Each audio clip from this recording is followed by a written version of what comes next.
But yeah, just want to say a huge thank you to everyone who's joined.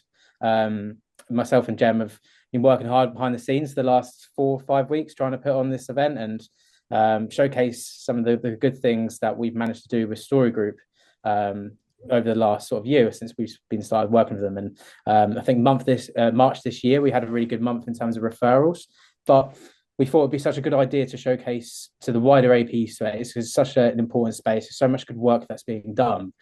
We just felt like such an exciting opportunity to really showcase some of the amazing work that we've managed to do for them and showcase some tips and some tricks that hopefully you guys can come away with and start implementing to your APs and just help as many young people as possible because I think when we speak about referrals is great for APs. It's super important in terms of keeping lights on and doing the work you're doing. But ultimately, you want to reach and impact as many young people as possible. And I think that's what we really want to help you guys to be able to do. And it's such an important space for APs at the moment with lots of things happening, with send reform happening in a few years' time. It's a really good and important time to be proactive and not reactive now. But yeah, so thank you for everyone who's joining and we'll kickstart things off. So I just wanted to open this to the room a little bit and everyone give everyone a bit of a bit of food for thought here. So these are some of the, I suppose, some of the basics. What from a marketing lens, and when we're looking at your overall shop window of websites, your LinkedIn, your different channels, these are probably some of the basics that we'd want to see when looking at an alternate provision, just to make sure that you are clearly communicating with your target audience. So local authorities, referrers, commissioners, parents, even young people who potentially might be going onto your website. These are some of the things that we would want and the benchmark for, seeing on websites. So things like, is it obvious who your AP is for? So is it post 16? Is it primary or is it secondary? All them types of things. And where do you want your young people to go to? So if we use post 16, for example, is it post 16 with a view to go into a career or a designated career? And I think that's the type of lens where soon APs are going to be really need to be niche and really narrow down exactly who you're for, so it's super clear to other people. Is your referral routes easy to find? So is it easy for referrers, commissioners, schools to potentially place referrals online?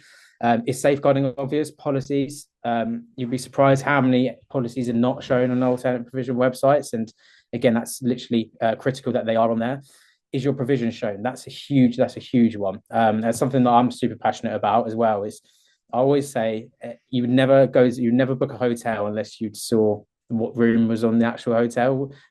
So why would you place a referral if you can't see the sites? And I think it's super critical that you start showcasing the provisions and getting a feel for what it's like and the ways that you work with these young people, because some of the sites are amazing, they're just not shown. Impact is your impact visible? So if we're looking down the line towards like send reform again, reintegration is a real key point for that moving forwards, and showcasing some stats around reintegrations. And it's not just reintegration, it's just impacts of as a young person take down the hood this week, all these different things, showcasing them on your sites just so you're actually doing the work and people are seeing it. Is your leadership team and culture visible? Like, not many APs have their teams on the website, so you might have multi-sites, but it's so good to showcase who's the actual operations manager. Can you get a feel for what they're doing it? Why are they so passionate for helping young people?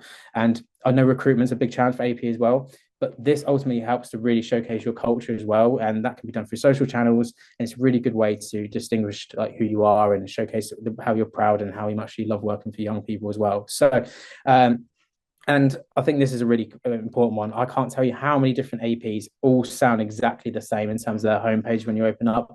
A lot of the APs use the word thrive a lot. We really want to help young people thrive, and it sort of leaves you with not really much place to go. And you come away thinking, I don't really know how to really sum up that AP that well, or why is that different to another one that's recently just opened? And I think, could a commissioner really explain your provision confidently to someone else, like a small, like 20-second elevator pitch? Could they just instantly remember who you are, who you serve, and what you're working towards? And I think, yeah, it'd be good to like have a little bit of a reflect right now and be open with yourselves and start thinking, are all of them things covered with the APs that we have at the moment?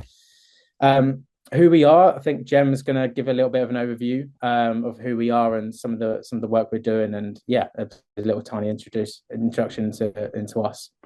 So I'm Gemma. I'm the marketing account strategist here at We Are Louise. I've been working with APs and the children's sector for nearly 2.5 years now. Previously, I've worked with children's charities as well. So I've got quite a broad knowledge of the children's sector when it comes to marketing now, and kind of keeping things top of mind when it comes to changes going on in government and all of these white papers coming out. So I know that I need to keep my finger on the pulse to make sure that I'm servicing APs in the best way possible. So at We Are Louise, we work with various different organisations across the children's sector. Primarily, that seems to be alternative provisions at the moment. But we also work with foster care, children's homes, children's charities, anything and everything to do with the children's sector. Story Group, Apricot and Fledge are just a few of our clients that we work with at the moment. I can see that there's a few more people in the group that we've currently started working with, or we've had conversations with, so it's really nice to see you all here today. But just a bit of a background for us is that our founder also founded an alternative provision. So he was so passionate about working with the children's sector that he then created a marketing agency to service the wider children's sector. And that's ultimately why we're here today. We know the bottom line is that you want to help more young people, and we're here to give you hints, tips and tools on how to do that. Perfect. Yeah, and I think we're up to over 10 alternate provisions now.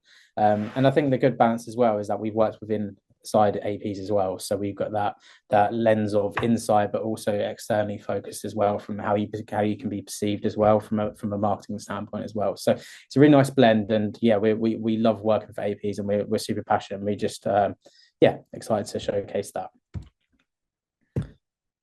So this session, I think what we want everyone to come away from with this session, and what we really want to go over, is why referrals maybe often feel slow, even when the work is good. The amount of times I've spoken to founders, and I speak to AP founders a lot, who say we're doing such amazing work, but referrals feel quite inconsistent. I can't tell you how amazing the work we do what we're doing, but not enough people seeing what we're doing, and we feel like we're a bit stuck. And it's a shame, really, because you just really want to showcase that all the amount of work, and that I'm sure will then generate referrals and interest and conversations. What creates hesitations for schools, local authorities and commissioners? I think that's a big one. I think that mainly comes down to clarity and positioning yourselves as APs.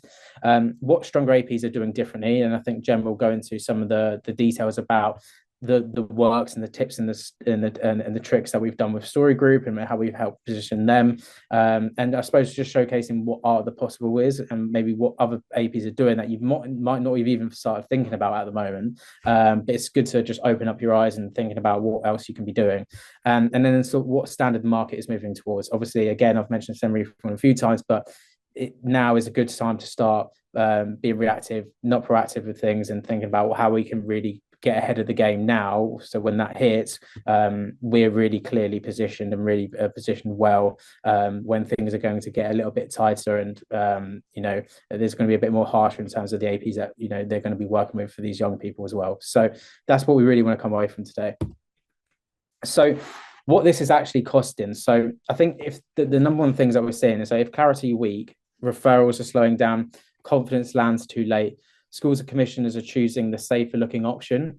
I think that's a real big one.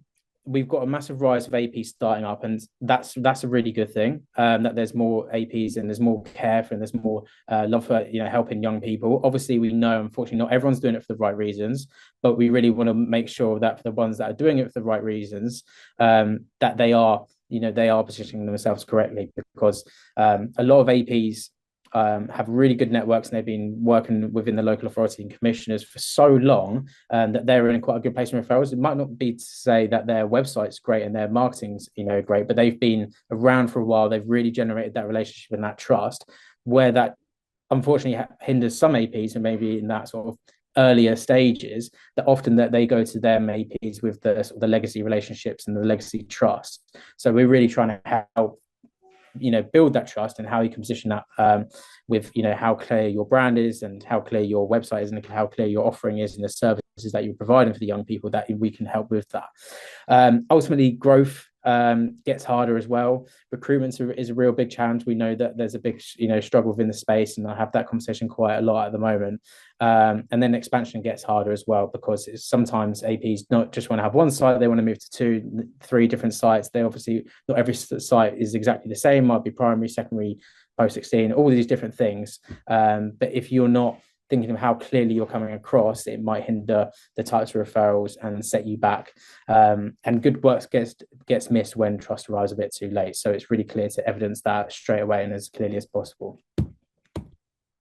Why this is a risk, I suppose it's a bit what I touched on a minute ago, but more APs are opening. So unfortunately, there's a good thing in terms of the industry that there is more APs opening, but I suppose, unfortunately, the other caveat to that is there's got to be some more healthy competition, I suppose, and obviously you all want to help in your younger people. But yeah, it's super clear to be the standing light, be the flagship AP in your area that's leading the front and being seen as that trusted advisor, I suppose, in your area. Commissioners and schools have more choice. Scrutiny is increasing. I think this is going to be real big in the next few years, with SEN reform raising the bar. And yeah, the expectations around fit, evidence, accountability are tightening. So I know that there's a big internal focus around moving towards, I suppose councils and mainstream are more wanting to keep things more in-house and more focusing on reintegration. So it's trying to adapt things and trying to tailor things, so in order to put yourself in the best light forwards, basically. So yeah, I will hand over to Gemma to go through some of the bits that we've managed to do with Story and how we've helped to generate 260 referrals to Story Group.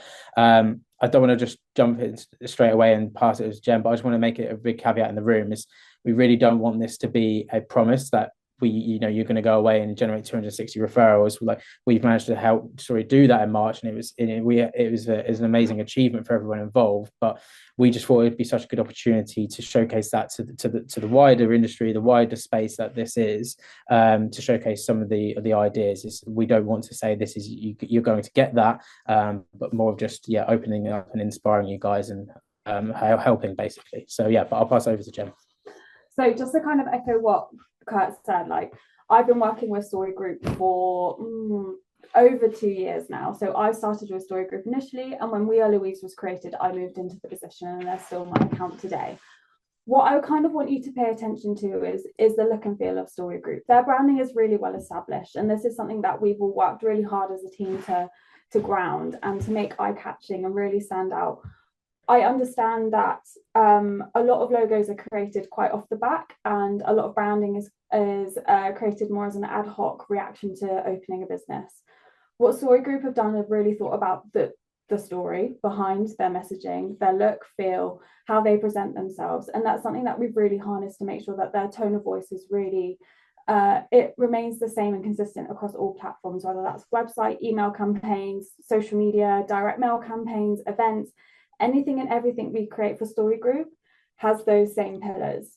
So I'll run through some of the bullet points and I'll bounce off them as I go through, but the website has a very, very clear journey. So Story Group also has residential care homes and children's homes. So they need to be very explicitly clear what they do on their website, so that commissioners know where they need to go for alternative provision and for any other services that they might want to explore with Story Group.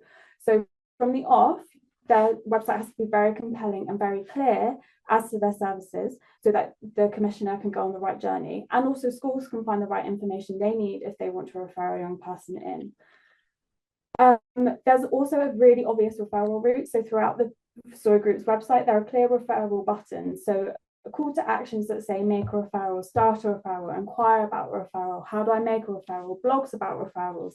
I could go blue in the face saying how many times referrals appear on Story Group's website. In their main navigation bar, there's even a call to action button that says make a referral. What we see on so many AP websites is this is missing, or it's an old school Excel document that commissioners have to fill out. I understand why that's the route, but it is really stressful and causes friction. If a commissioner can quickly access that referral button, you're going to get more referrals through. They don't need to ask for it. They don't need an explanation on how they need to do it, where they need to send it to. It's there for them. They fill out a form and it goes directly to the ops manager, the director, whoever needs that to then assess that referral. It goes straight to that stream. There's also really clear visibility on who leadership teams are, who's the SLT, who's the DSL, who are the directors, who are the ops managers, who do I need to go to speak to about referral, or how to start a referral, how does a school refer in, how does a commissioner refer in. Those key contacts are there straight away. You can see them on Story Group. The main thing about this is keeping Story Group top of mind with the local authority in this area and with local schools, and making sure that you're consistent, and that if someone mentions Story Group or they see your branding, or you're spoken about out in the big wide world, they know exactly who you are and what you're doing. And that's so key to creating good outcomes. Story Group has also expanded pretty quickly over the past couple of years. So they've opened a new site in Wiltshire. They're also expanding to Bournemouth soon. So we also need to communicate that really clearly. We're expanding quickly. This is why we're doing it. This is your new key point of contact for this area. Here's your directing manager. This is your point of contact. Please refer into them. So then there's that clear route of who do you need to talk to make this referral, or start that relationship with the commissioner or school. Cool.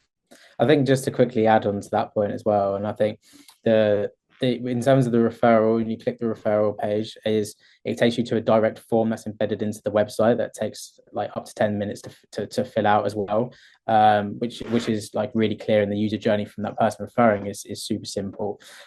When we are rolling out new sites and we are announcing that, just below, obviously this is a screenshot here of the Storybook website, which is a click through of photos, images of the actual site. But once you say take a closer look at Storybook, it takes you into a video tour with the operations manager walking you through all the different rooms, so you really get that feel for exactly what it is. You get a sense of how you're working with the young people as well. And I think that type of level and that type of insight was really key. Yeah, just to touch on that as well, actually. So we've done site tour videos across all sites for Story Group with the ops manager or the managing directors of each site, so that they're clear, top of mind, who needs to be contacted. And we host these on YouTube, they're on the website, they're on social media. So again, there's different channels for people to look at and watch with clear contact channels, so that they can quickly get in touch if they've got any questions. So yeah, I suppose what strong APs are doing across all channels, I think similar to what Jem was saying, is like that was very much with the lens of the website, but I suppose now looking forward, like it's so important to have a unified theme and consistency and brand across all the different channels, if for an alternate provision. So that was from the lens of a website, so clear website, strong messaging. You could see from that initial homepage how clear the I suppose how specific the story was in terms of it was primary, secondary, post 16, Wiltshire, Berkshire, all the different things you'd expect, and the brand to go in that with the whole story feel as well. Simple referral journey, consistent tone of voice. So making sure when you're doing social content, it's all branded the same. Your tone of voice is the same when you're speaking. So it's, if any of your target audience, so if we're looking at referrers, commissioners, parents, or any young people, they're all getting hit with the right sort of messaging that they would expect when you're trying to connect with as many of your target audience as possible as well. And I suppose it's building on top of the basics as well. So things you can be doing outside of that of that is targeted outreach to schools. I can't tell you how many times where I speak to APs and they'd be like, we've got such a good word of mouth relationship with a local authority and commissioner. I think that's amazing. But sometimes you want to just rest on your laurels with that. You need to be starting to think about more. I suppose it depends what everyone wants to get out of it, and how, depending on your appetite to grow, all that type of stuff. But there's so much more in order to risk having one good month for referrals and then not having one for the next couple, and you're not really understanding why. There's a lot more things you can be doing in different ways and different methods to ensure you're always being proactive in that sense as well. Referrals, packs and brochures, Jem will speak about in a little bit in a minute, but also leadership visibility on LinkedIn as well. And I think LinkedIn's a bit of a undersold, underappreciated platform to connecting with new councils, new commissioners, new people within the local authority as well. And also it's a really good opportunity to showcase a bit of your personal brand. I don't want to use personal brand in a cliche in a cliche way, but showcasing your personality, showcasing your passion. Are you being the founder and you being visible of that AP? Like, it's a really exciting opportunity to showcase that. So if you're going to walk into a room, people sort of know who you are, your reasons for doing it, and we've seen that work really well. Really works well with Brian, who's the founder of Story Group, and it's opened to a lot of doors and a lot of conversations. They've recently just got in and doing some amazing work with a really big trust, and they've got a partnership going on. And I think that's a lot of the things is because he's been visible at events, he's speaking at events, he's got a good brand on LinkedIn, and he's showcasing an opinion, and people understand he's doing it for the right reasons, so people want to partner up with him as well. Showcasing content and the real provision, and that's so important to really picture what a typical Tuesday, a typical Wednesday look like at your provision, not just saying a specific, like we do sports, we do trades, but showcasing it. What are some of the academic, the actual qualifications that you're getting can really picture what the typical day looks like in terms of the order of the day, that type of situation. Open days, site visits. So there's so many things you can do to bring people into your sites, to get people to start viewing it, and it's a really good showcase all the amazing work that you're doing and letting people know in your area that you're doing that. Term-based campaigns as well. There's so much, things you can be doing there. And then assets, case studies, storytelling is super, super important. You want to see the amazing work that you're doing for young people and really telling them stories as well. And something I've seen a lot of APs doing at the moment, it's really nice, is when a lot of APs are bringing in young people that they help to support, and they end up then working for the APs. And there's been some really nice 360 view and sort of cases with that as well. And that's always so nice when you start to see that, then they can help to really bring that story to life as well. But yeah, I'll pass it back over to Jem to talk about that overall channel approach. So this is kind of what we've touched on briefly, but everything that we do for Story Group is cohesive, and it's an integrated marketing campaign. So if a new site tour is coming, we start from the top. If a new site is opening, we start from the top and go, okay, so we need to start by reaching out to local schools. We need to find out what is in that local authority within that county or area.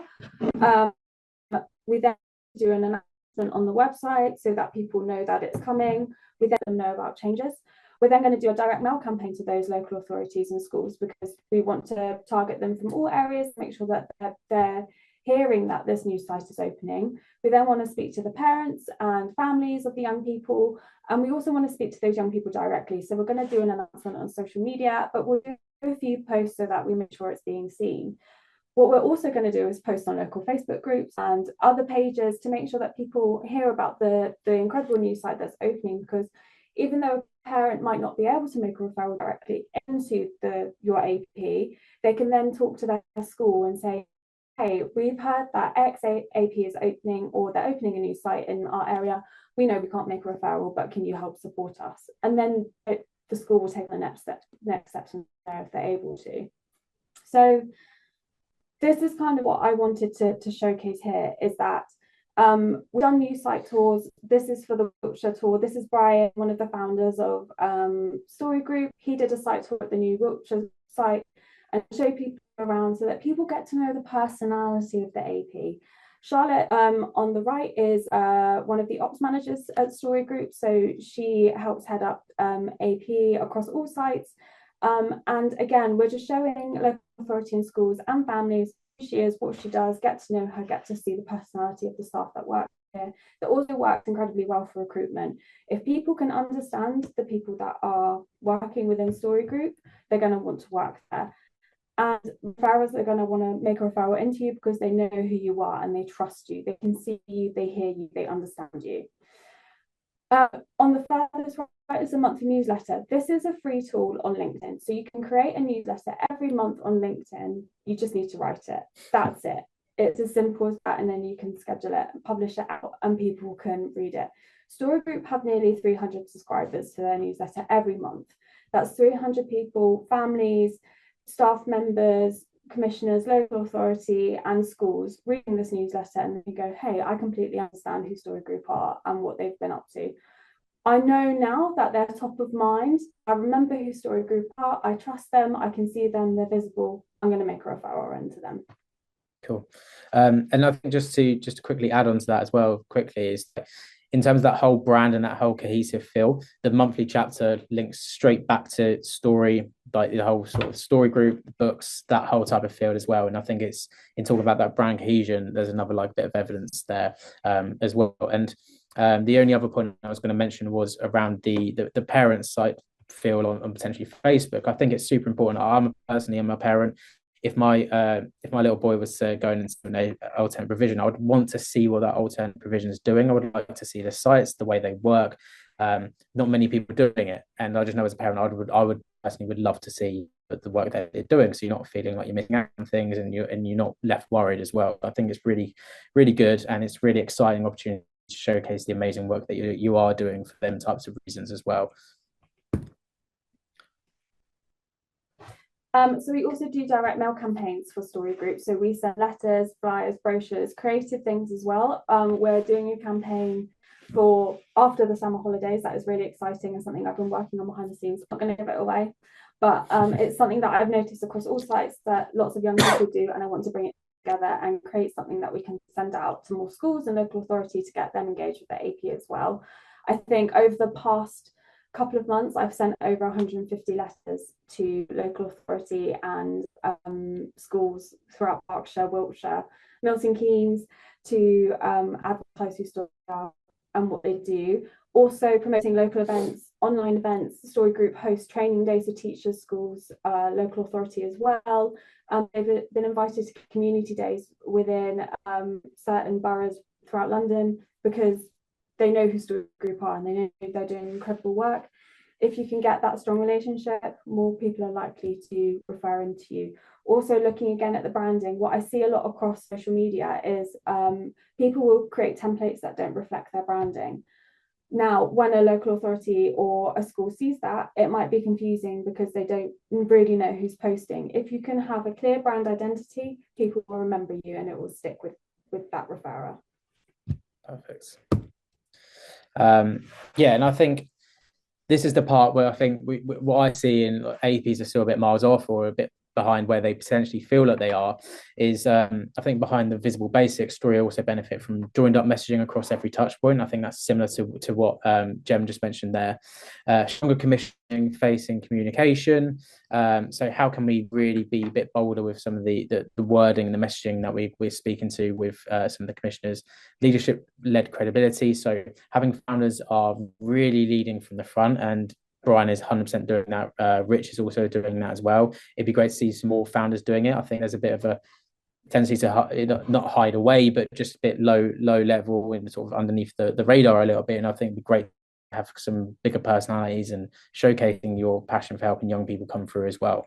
Better follow up in referral journeys. I think this is a really important one. You really want that user journey to be really slick and really efficient for the people that are placing these referrals. Obviously, they do take quite a lot of time, and I think there's a little bit of discrepancy between what we're speaking about. Referral form in the website is genuinely a referral form. It's not a contact us page that then goes to an email, and then we get like an email, and it's an extra level of 2 touch points that just waste a bit of time. It's like a referral form. It's bedded into the website, goes straight to the person, and it really brings that whole journey a lot more smoother.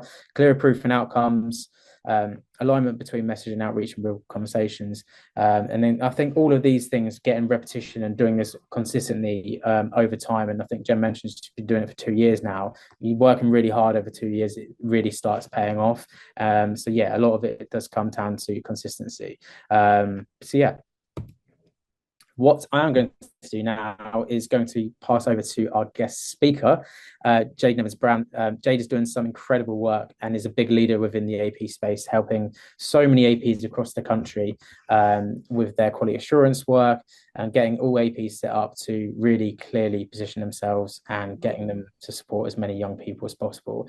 And if you didn't know already, we are helping Jade, and Jade is working with Brian as well to do a thing called the AP Roadshow, which is such an exciting, commendable piece of work, which is we're completely for free going around across the UK showcasing all the amazing work that alternate provisions are doing. Not enough of it's being shown, and Jade is really being the flagship model to bring to life all the amazing work that APs are doing and the impact they're making young people. And we've done a few already, and the feedback's been great. But I'll pass you over to Jade. Thank you so much for such a lovely introduction there, Kurt. So yeah, obviously we are doing the AP Roadshow, which I will get to a little later. I know that I haven't got long, so I am here obviously from Provisions Plus, and I just want to give a few pointers. Already, Kurt and Gemma have given such great advice on how to position organisations in AP, but I just want to add a few things. So obviously we are an alternative provision specialist service, so I'm coming from that point of view. But also I am an ex local authority officer where I led an AP framework, so also bringing a little bit of insight from a local authority as well.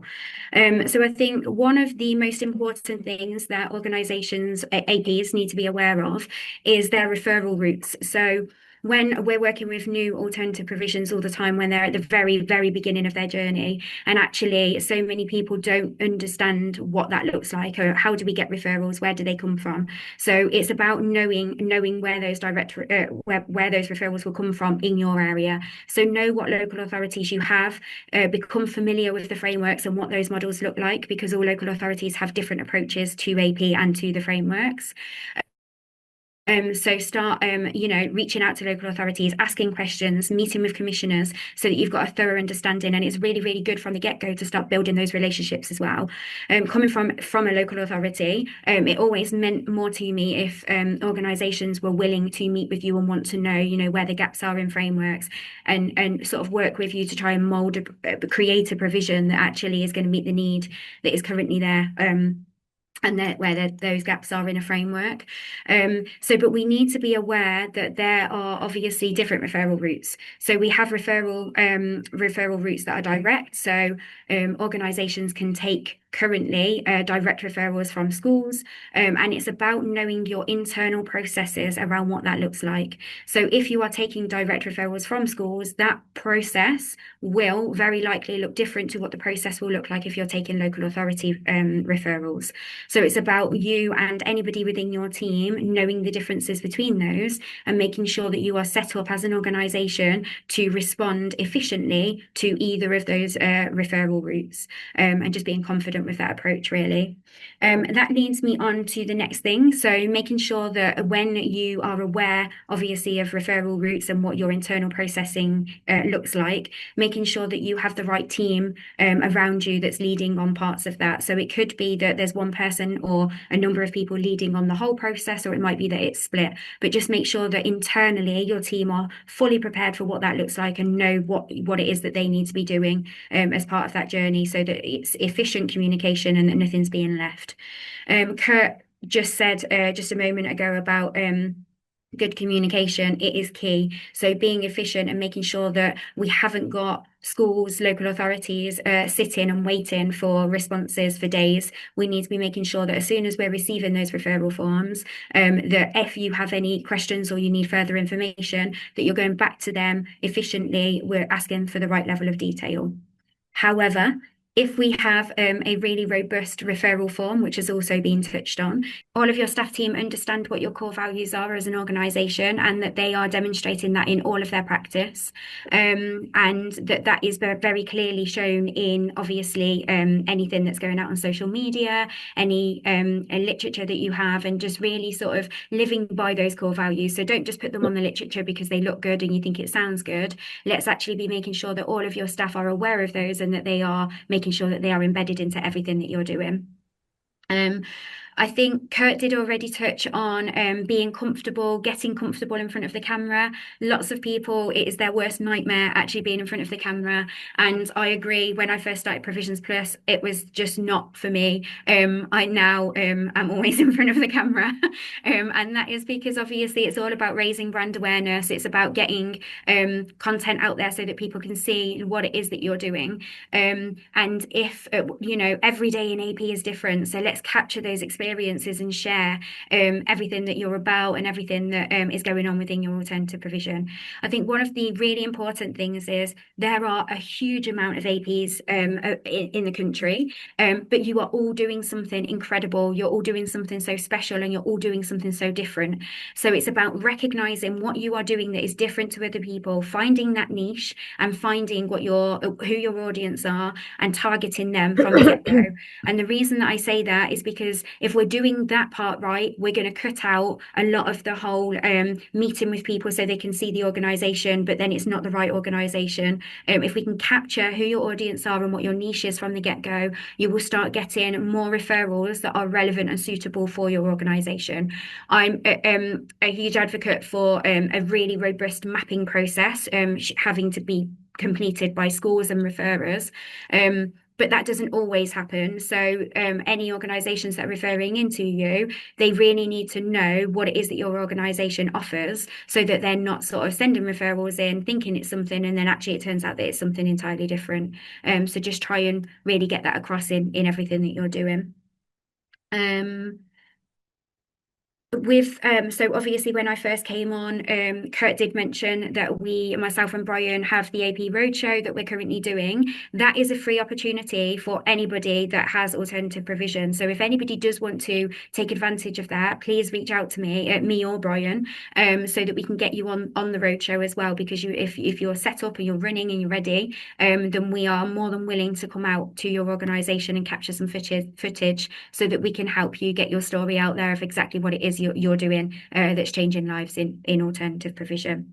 I'm quite conscious because I've only got a small amount of time, so I think I'll cut it there. But what I can do is put together a few of the other things, a few pointers, and they can be circulated out to anybody that's logged on today, if that's okay, Gemma and Kurt. Yeah, absolutely. That's fine. And part of my follow-up as well, when I give a bit of summary to everyone who's joined as well, I can do a link to you and Brian, and they can reach out to you. Perfect. I'll give you your LinkedIn and then your email as well, potentially, and then we can, go from there. And I'm sure there'll be so many amazing things that can come from that as well. But yeah, thank you so much, Jade, and apologies to everyone. I did try for the people that joined a bit earlier. Zoom has a cut-off point at 40 minutes, and I think because we joined a few minutes earlier, the actual meeting ended up being cut off a bit earlier, and we didn't know that. So I apologize for everyone who got cut off, and thank you to everyone who stuck with us and joined back in. We were as surprised as you are. So we were fighting for it. I was. Yeah, and you was, Jade, as well. But thank you, Jade, for joining, and thank you for everyone. My pleasure. But yeah, we've got a couple of last slides to go through. So I think similar to Jade, like we've got as much passion as anyone for APs, and we're super passionate, and that's why we've really wanted to do this campaign to help you guys. We really want to help APs become easier to understand, easier to trust, and easier to refer into. And I just want to caveat the refer into bit. It's not the case that we want it to make, and it's just like we're referral focused. That's not necessarily true.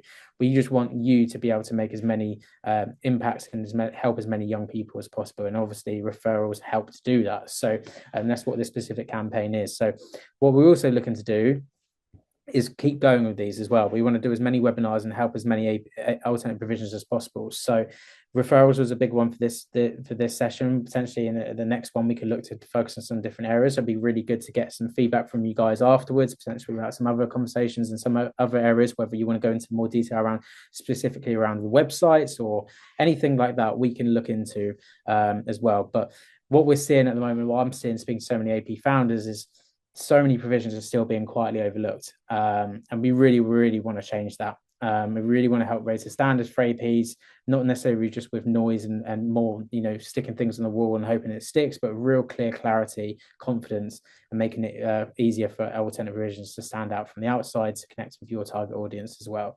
And good APs should not be missed. You're doing incredible work, and we really want to help showcase that as well. So, if this felt familiar, or if you're interested or you want to know more, then feel free to reach out to us. I did send out a few emails to the people that joined. I'm doing things called like pressure test calls, where we can give you a bit of it's a type of audit where we can give you a bit of a feel from an outside looking in perspective of a commissioner or a referrer or whoever that may be, to see how potentially can look from that type of lens, where things might be a bit slowing down.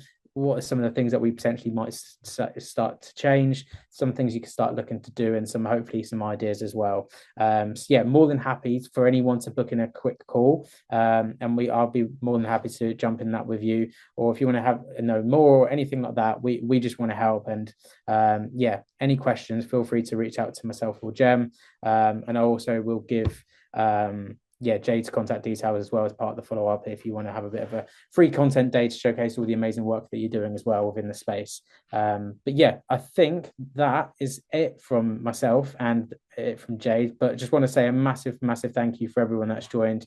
Again, apologies for the technical issue and commendable that everyone just joined back in as well. So yeah, huge thanks for everyone. We hope it helps.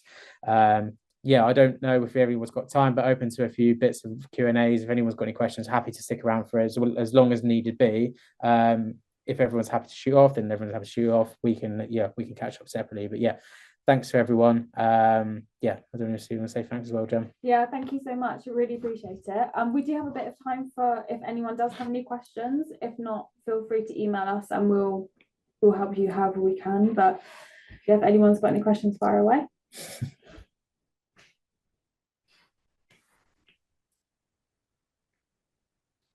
Nope. Hello.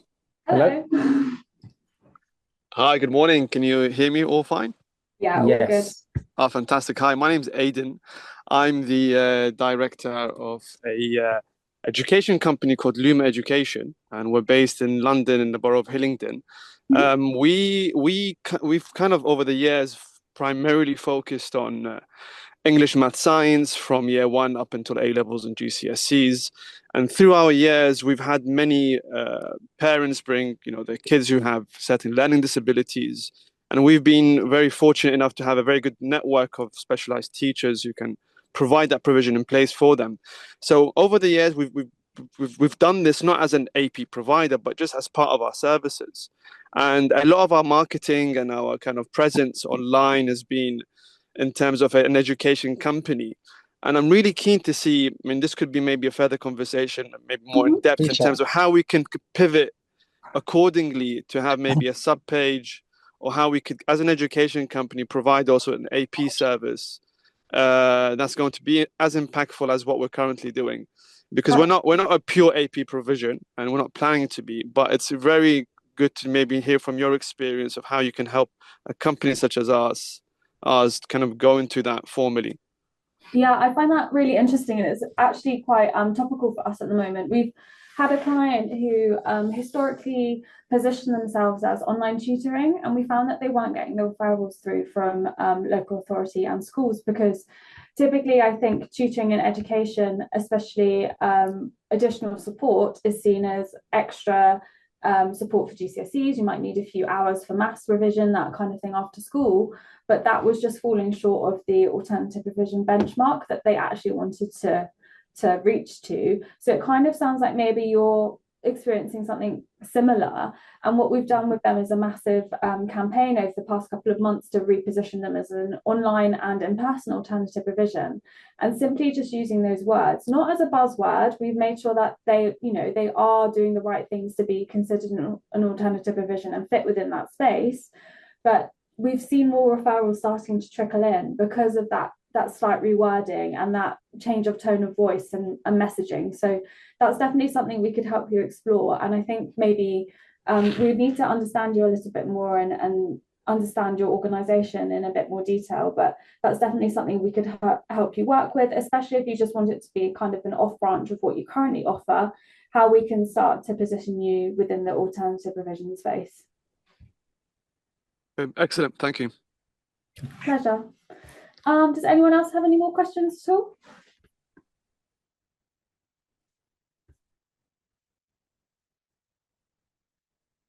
No, I think we'll call it there then, guys. Thank you so much for joining today. We really appreciate it. Again, very, very sorry for Zoom not being our best friend today. But if you've got any questions at all, please reach out to myself or Kat, and we'll happily answer any questions you have. But yeah, we'll speak to you soon, and enjoy the rest of your day. Thanks, everyone. Thank Take you. care. Bye. Cheers. Bye. Bye.